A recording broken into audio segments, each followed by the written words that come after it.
what are the things people really need to make sure they do in a divorce? Some must-dos that they need to take care of. Okay. I think the first one is really engaging in self-care. Nobody really knows the toll that a divorce really takes on you physically and emotionally. So the sooner you really can have a plan in place, whether it's a support team with friends and family, maybe you're doing yoga, meditation, journaling, those types of things, it could be really helpful. If you're not taking care of yourself, health concerns could arise. I think also planning is really important. Yeah. You want to know ahead of time what you don't know, so you want to gather those documents. You want to become educated around the property laws in your state. Are you an equitable distribution state? Are you a community property state? What's separate versus marital property, where you live impacts all those things. Okay.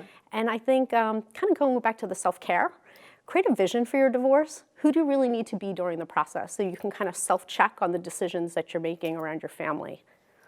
That's a lot. It is a lot. That's a lot to keep in play and keep track of and live your life and go through this process. Yeah. I think the last one is to really be open to working with your partner whenever possible. And many times in the process, you'll have an attorney or an advisor that would tell you, no, I'm handling everything. The communication is only through our offices. And I think that can really thwart the process, and it could create much more anxiety, time, and expense where there doesn't have to be that. Okay.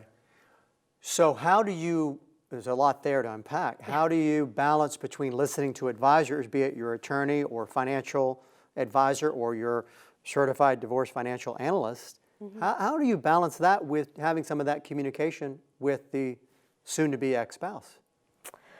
Well, I think if there is domestic violence involved, it's kind of like all bets are off at that point. That's different. You know, I think having a self-check, if you have that vision that you can kind of say to yourself, am I acting in alignment with someone who wants to be kind and loving and support my family?